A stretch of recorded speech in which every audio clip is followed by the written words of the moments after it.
Hello, my name is Lucas. This is a bit of lit, and I want to start a read along. If you know me, I don't really tend to pick, okay, we're gonna read this by Sunday every week. It's just gonna be as I do it. Um, we're gonna be talking about my favorite poet, Walt Whitman's Leaves of Grass. Particularly, we will talk about Song of Myself, which I have not read since university, um, which is really a shame. It is an incredible poem in many ways.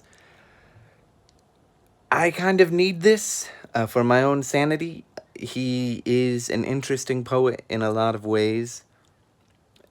Definitely his mindset, his sort of vision of America is very nationalist in a way. He imagines this amazing, perfect place that champions democracy and accepting people and equality for all men and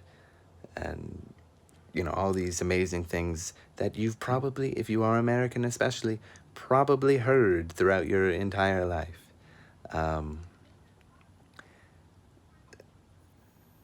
He is the poet that came to answer the call for there being a national American poet. Um, and he wrote some incredible poetry that, again, like I said, is quite nationalist.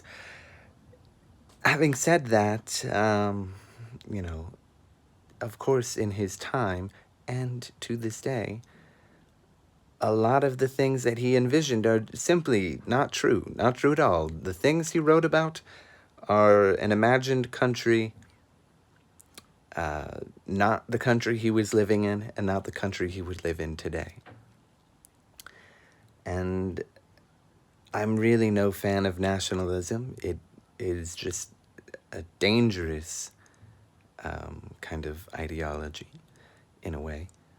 I find, even in art, especially in art, because it can be motivating for other factors, other uses, political uses, or just other things. I'm thinking political because there are some nationalists currently running a lot of the federal government in America, and does not make me happy. I am not a fan of this administration, to put it lightly. And I'm no fan of nationalism, yet I will champion Walt Whitman as an excellent poet and an amazing poet. Even though I know the things that he says are a lie, it is still sort of inspiring to read his poetry for an America that could be, that I wish was. um, Now, maybe I don't remember some of his poetry, and if I read it again, I will think, maybe not.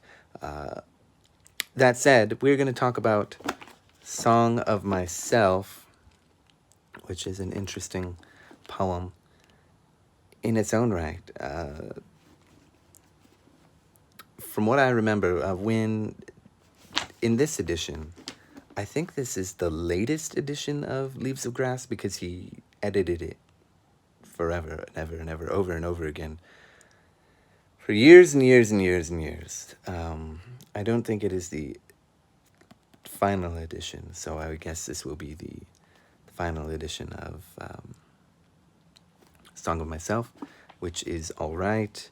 I think that is the only version that I've ever read. Yeah, this poem, untitled and unsectioned in 1855, as it has here in the footnotes, occupied more than half of the first edition of Leaves of Grass. In 1856, it was titled Poem of Walt Whitman, an American. In the 1860 and succeeding editions, it was titled simply Walt Whitman, until in 1881 it became Song of Myself.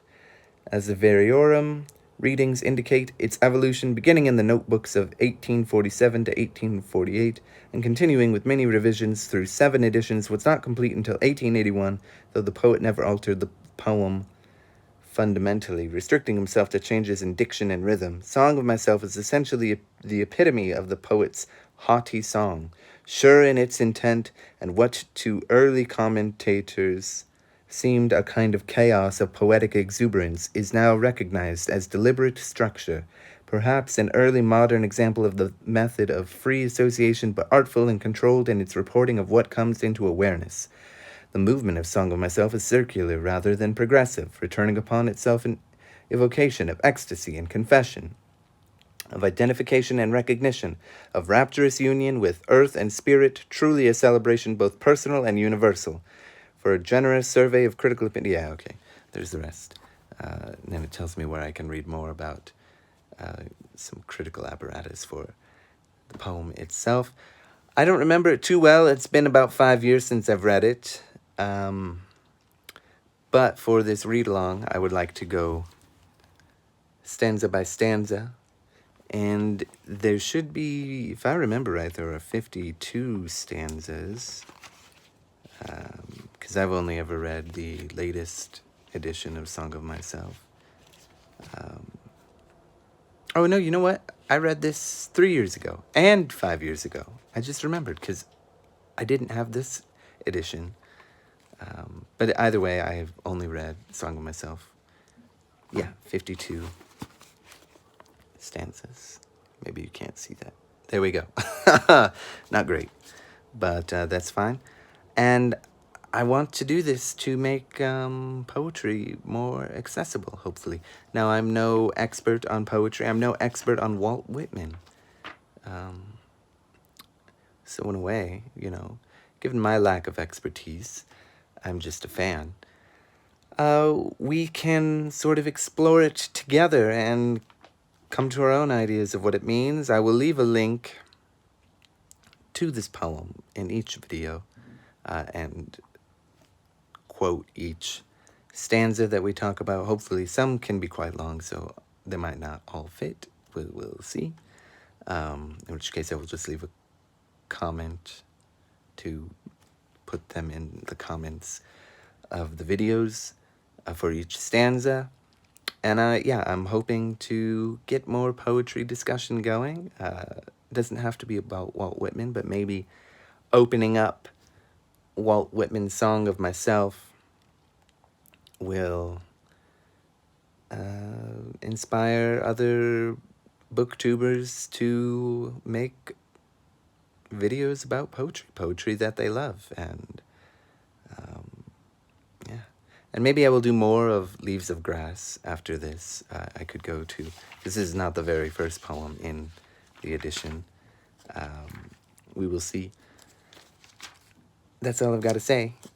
This is kind of more of an announcement. I might make another video specifically about what Song of Myself is before I really start this, because I do want to read up a little bit on what it all means in a way, and some of the ideas in it, and the hypocrisies, the nationalist ideas, and the hypocrisies, and the great parts. And, you know, I'm going to talk about enjambment and caesuras and meter and rhythm and rhyme and all these kind of things, alliteration, assonance, consonants, maybe, if I find them relevant. Because, I do want to open up poetry for people. Not that I'm an expert, like I said. I just think there should be more videos on poetry. So please follow along. Thank you. Goodbye.